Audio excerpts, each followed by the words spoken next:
Friends, welcome back to our channel. இப்போ இன்றைக்கி வந்து என்ன பார்க்க போகிறோன்னா பாசிப்பருப்பு குழம்பு, அதுக்கப்புறம் கோவக்காய் பொரியல், உசிலி. அது வந்து இப்போ நம்ம செய்ய போகிறோம். வாங்க பார்க்கலாம். ஹலோ ஃப்ரெண்ட்ஸ், எல்லோரும் எப்படி இருக்கீங்க? இன்றைக்கி வந்து கோவக்காயில் ஒரு பருப்பு உசிலியும் அப்புறம் ஒரு பாசிப்பருப்பை வச்சு ஒரு சாம்பாரும் செஞ்சு காமிக்க போகிறேன்.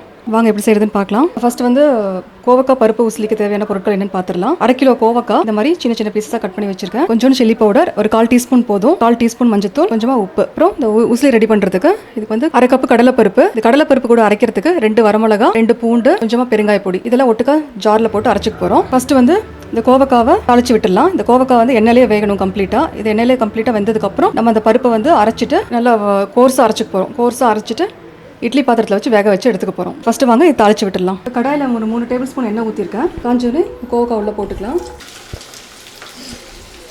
இந்த கோவக்காயிலே மிளகாத்தூள், மஞ்சத்தூள், உப்பு 3 போட்டுடலாம். நல்லா மிக்ஸ் பண்ணி வதக்கி விட்டுக்கலாம். இந்த கோவக்காய் வந்து கம்ப்ளீட்டாக எண்ணெயிலே வேகணும், தண்ணி ஊற்ற போகிறது கிடையாது. நம்ம பருப்புலையும் காரம் போட போகிறோம், பருப்புலையும் 2 வரமிளகா போட போகிறோம். அதனால் இதில் காரம் கம்மியாகவே போட்டால் போதும். இப்போ இதை மூடி வச்சு வேக வச்சுக்கலாம். இடையில திறந்து கிளறி விட்டுக்கலாம். இது மூடி வச்சுறேன், நல்லா வேகட்டும். இடையில திறந்து கிளறிட்டே இருக்கலாம். இந்த அரைக்க வேண்டியது அரைச்சி எடுத்துகிட்டு வந்துடலாம். கடலைப்பருப்பு, 2 பூண்டு, 2 வரமிளகா ஜாரில் போட்டுக்கிறேன். அப்படியே தண்ணி வடிச்சிட்டு போட்டுக்கலாம். இது கூட கொஞ்சமாக பெருங்காய பொடி. இதை வந்து தண்ணி ஊற்றாமல் கோர்ஸாக அரைச்சிட்டு வந்துடுறேன். இதில் கொஞ்சமாக உப்பு போட்டுக்கலாம். இதை அரைச்சிட்டு வந்துடுறேன். இப்போ பருப்பு இந்த மாதிரி அரைச்சி எடுத்துகிட்டு வந்திருக்கேன். இதை வந்து என்ன பண்ண போகிறோம்னா இட்லி தட்டில் இந்த மாதிரி வச்சு வேக வைக்க போகிறோம். ஒரு 10 நிமிஷம் நல்லா வேக வச்சு எடுத்துக்கலாம். இதை வந்து இட்லி பாத்திரத்தில் வச்சு வேக வச்சு எடுத்துகிட்டு வந்துடுறேன். நடுவில் ஓப்பன் பண்ணி கிளறி விட்டுக்கலாம். கம்ப்ளீட்டாக எண்ணெயில் தான் வேகணும். ஒரு 3/4 வந்தோடனே அப்புறம் ஓப்பன் பண்ணியே வேக வச்சுக்கலாம். திருப்பி மூடி வச்சிடுறேன். இந்த இட்லி தட்டை உள்ளே வச்சு வேக வச்சிடலாம். ஒரு 10 நிமிஷத்துலேருந்து 12 நிமிஷம் வரைக்கும் வேக வச்சு எடுத்துக்கலாம். மீடியம் ஃப்ளேமில் வெந்தோடனே ஓப்பன் பண்ணி பார்க்கலாம். இப்போ 12 மினிட்ஸ் ஆயிடுச்சு. திறந்து பார்க்கலாம். வெந்துச்சான்னு செக் பண்ணலாம். உள்ளே விட்டு ஒரு கத்தியை உள்ளே விட்டு செக் பண்ணி பார்க்கலாம். இன்னும் கொஞ்சம் கூட வேகணும். இன்னொரு 4 மினிட்ஸ் கூட திருப்பி வைக்கிறேன். மூடி வைக்கிறேன், வேகட்டும். மூடி வச்சு இன்னொரு 4 நிமிஷத்துக்கு வேக வச்சுக்கலாம். இப்போ பருப்பு வெந்துருச்சு. இதை எடுத்து நல்லா ஊற்று விட்டுட்டு நம்ம அந்த கோவக்காயோட சேர்த்த போகிறோம்.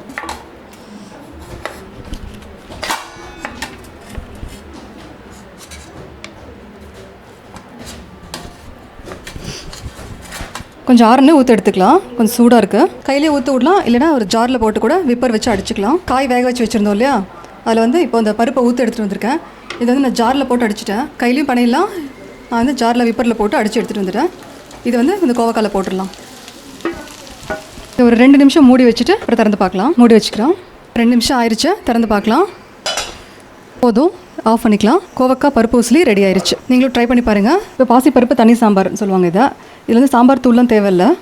இந்த பாசிப்பருப்பு சாம்பார் எப்படி வைக்கிறதுன்னு பார்க்கலாம்.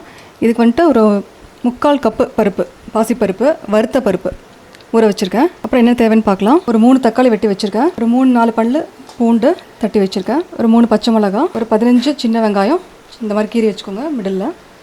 அப்புறம் கொஞ்சம் கருவேப்பிலை. இந்த பருப்பில் கொஞ்சம் பெருங்காய பொடியும் மஞ்சள் பொடியும் போட்டு வேக வச்சு எடுத்துக்கலாம். இது வந்து குக்கரில் வேக வைக்கக்கூடாது, வெளியிலேயே ஓப்பனில் தான் வேக வைக்க போகிறோம். அப்போ தான் சாம்பார் நல்லாயிருக்கும். இந்த பருப்பை வேக வச்சுக்கலாம். பெருங்காய பொடி போட்டுக்கலாம், மஞ்சள் பொடி போட்டுக்கலாம். ஒரு 4 டம்ளர் தண்ணி ஊற்றி, தண்ணியாக தான் இருக்கும் இந்த சாம்பார், நிறையவே தண்ணி விடலாம். பருப்பு நல்லா வேகட்டும். பருப்பு ஒரு பாதி பதம் வெந்ததுக்கப்புறமா நம்ம வெங்காயம் தக்காளி தாளிச்சு கொட்ட போகிறோம். இதில் ஒரு பாதி வரைக்கும் வேகட்டும் பருப்பு. பாசிப்பருப்பு குழம்புக்கு தாளிச்சு விட்டுடலாம். கடாயில் ஒரு 3 டீஸ்பூன் எண்ணெய் ஊற்றிருக்கேன். காஞ்சோடனே கடுகு போட்டுக்கலாம். கடுகு வடிக்கட்டும். கடுகு அடித்தோடனே கருவேப்பிலை போட்டுக்கலாம், பச்சை மிளகா போட்டுக்கலாம், பூண்டு போட்டுக்கலாம், வதக்கி விட்டுக்கலாம் லைட்டாக. அப்புறம் வெட்டி வச்சுருக்கிற வெங்காயம் போட்டுக்கலாம். நல்லா வதக்கிக்கலாம் வெங்காயத்தை. வெங்காயம் கொஞ்சம் டிரான்ஸ்பரண்ட்டாக வரைக்கும் வதக்கிக்கலாம். நிறைய பேர் மோர் குழம்பு, அந்த வாழைக்காய் பொடி மாஸ் எல்லாம் ட்ரை பண்ணி இன்ஸ்டாகிராம்லேயும் மெயிலெல்லாம் ஃபோட்டோ அனுப்பியிருந்தீங்க. ரொம்ப சந்தோஷம் எங்கள் டிஷ் பார்த்து நீங்கள் ட்ரை பண்ணதுக்கு. இதையும் எல்லாம் ட்ரை பண்ணி பாருங்கள். இப்போது தக்காளி போட்டுக்கலாம். இதுவும் நல்லா வதக்கிக்கலாம். ஒரு மீடியம் ஃப்ளேமில் வச்சு நல்லா வதக்கிக்கலாம். பருப்பு வெந்துட்டுருக்கு. பருப்பு ஒரு பாதி அளவு வெந்தோடனே இதை உள்ளே கொட்ட போகிறோம். போதும், தக்காளி ரொம்ப வாஷ் ஆகணும்ட்டு இல்லை. இப்போ ஸ்டவ் ஆஃப் பண்ணிக்கிறேன். இதை எடுத்து நம்ம பருப்பில் கொட்ட போகிறோம். பருப்பு பாதி வெந்துருச்சு. வெங்காயம் வதக்கி வச்சுருக்கோம் இல்லையா, வெங்காயம் தக்காளியெல்லாம் அதை இதில் கொட்டிக்கலாம். வதக்கி வச்சு தான் இதில் கொட்டிக்கலாம். இன்னும் கொஞ்சம் கூட தண்ணி ஊற்றிக்கலாம். இன்னொரு 3 டம்ளர் தண்ணி கூட ஊற்றலாம். நல்லா தண்ணியாக தான் இருக்கணும் இந்த சாம்பார். உப்பு போடணும். சாம்பாருக்கு தேவையான உப்பு போட்டுக்கலாம். 3 டம்ளர் தண்ணி ஊற்றிக்கிறேன். நல்லா தண்ணியாக தான் இருக்கணும் இந்த சாம்பார். இன்னும் பருப்பு வேக வேண்டியிருக்கு. பருப்பு தக்காளி வெங்காயம் சேர்ந்து வேகட்டும். திருப்பி மூடி வச்சு ஒரு 7 மினிட்ஸ் நல்லா வேக வச்சிடலாம். பாசிப்பருப்பு சாம்பார் ரெடி ஆயிடுச்சு. ஒரு 7 நிமிஷம் நல்லா மூடி வச்சு வேக வச்சேன். இந்த அளவுக்கு தண்ணியாக இருக்குது. இன்னும் தண்ணியாக வேணா கூட இன்னொரு 1/2 டம்ளர் தண்ணி ஆட் பண்ணிக்கலாம். பாசிப்பருப்பு sambar ready. Hi guys, wife செஞ்சு காமிச்ச இந்த பாசிப்பருப்பு சாம்பார் ப்ளஸ் இந்த கோவைக்காய் உசிலி, இது ரெண்டும் நீங்கள் பார்த்துருப்பீங்க வீடியோ. இது வந்து ரொம்ப ரொம்ப நல்ல ஒரு ஹெல்த்தி ஒரு சமையல், ருசியான அதே சமயத்தில் ஹெல்த்தியான சமையல். இது நான் உங்களுக்கு சாப்பிட்டு பார்க்குறேன். தொட்டுக்கிறது கொஞ்சம் மிக்சர் ஒரு 2-3 டேஸ் முன்னாடி வாங்கினேன். மிக்சர் வச்சு இந்த பருப்பு சாம்பாருக்கு மிக்சரோடு சாப்பிட்டா இன்னும் நல்லாயிருக்கும். இந்த பாசிப்பருப்பு சாம்பாரில் பார்த்திங்கன்னா அது மாதிரி சின்ன வெங்காயம்லாம் போட்டு ரொம்ப நல்ல வாசனையாக இருக்கும் இந்த சாம்பார். நல்ல அந்த ஒரு தக்காளி சின்ன வெங்காயம் வாசனையெல்லாம் இந்த பருப்போடு கலந்து சாப்பிட்றதுக்கு ரொம்ப பிரமாதமாக இருக்கும். இதில் வந்து என்ன ஒரு பியூட்டி அப்படின்னா ரொம்ப சிம்பிளாக ஜீரணம் ஆயிரும். யார் வேணால் சாப்பிட்லாம், ரொம்ப ஈஸியாக ஜீரணம் ஆயிரும். ரொம்ப ப்ரோட்டீன் சத்து மிகுந்த ஒரு சூப்பரான ஒரு சாம்பார் இது. இந்த கோவக்காய் உசிலி இது செய்முறை நீங்கள் பார்த்துருப்பீங்க. இந்த கோவக்காய் பார்த்திங்கன்னா டயபெட்டிக் பேஷண்ட்ஸுக்கெல்லாம் ரொம்ப நல்லது. இது வந்து பருப்பு உசிலி மாதிரி சேர்த்து செய்கிறதுனால இது வந்து நல்ல ப்ரோட்டீன் மிகுந்த ஒரு உணவு. இப்போ இருக்கிற இந்த மாதிரி இந்த வைரஸ் சீசன்லாம் இந்த மாதிரி ப்ரோட்டீன் சத்து மிகுந்த நல்ல ஃபைபரான உணவு சாப்பிடணும்னு சொல்கிறாங்க. ஸோ இந்த மாதிரி செஞ்சு சாப்பிடுங்க. இது குழந்தைகளுக்கும் ரொம்ப பிடிக்கும். குழந்தைங்க வேண்டானே சொல்ல மாட்டாங்க. இந்த பருப்பு உசிலி இல்லாமல் கோவக்காய் செஞ்சால் சில குழந்தைங்க விரும்ப மாட்டாங்க. லைட்டாக கொஞ்சம் வலுவலுன்னு இருக்கும் கோவக்காய். பட் இந்த பருப்போடு செய்கிறப்போ கொஞ்சம் நல்லா கிறிஸ்பியாக மாறிடும், நல்லாயிருக்கும். எப்படி திடீர்னு இந்த ஐடியா வந்தது?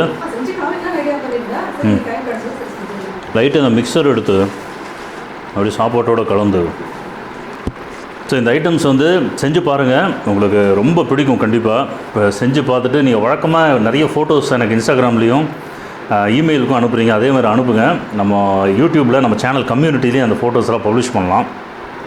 அதே மாதிரி இப்போது மோஸ்ட்லி நெக்ஸ்ட் வீக்கில் வந்து நான்வெஜ் வாங்கலாமா அப்படின்னு யோசனை பண்ணிகிட்ருக்கோம். நானும் கீதாவும் அதை பற்றி பேசிகிட்ருக்கோம். ஏன்னா இப்போ கோயம்புத்தூர் ஆரஞ்சு மண்டலத்துக்கு வந்துருச்சு. கடைகள்லாம் காலையில் 9 சாயங்காலம் 5 வரைக்கும் திறந்து வச்சுருக்கலாம் அப்படின்னு இப்போ தான் நியூஸ் சேனல்லாம் போட்டுட்ருக்காங்க. ஸோ நிலவரம் எப்படின்னு பார்க்கலாம். கம்ஃபர்டபுளாக இருந்தது அப்படின்னா நான் வெஜிடேரியனும் குக் பண்ணி செய்யலாம் அப்படின்னு பிளான் பண்ணியிருக்கோம். ஓகே கைஸ், இதே மாதிரி இன்னொரு வீடியோவில் ஒரு சிம்பிளான இதே மாதிரி ஹோம்மேட் குக்கிங்கோட உங்களை சந்திக்கிறேன். அது வரைக்கும் signing off with all my family members, Manojkumar. By.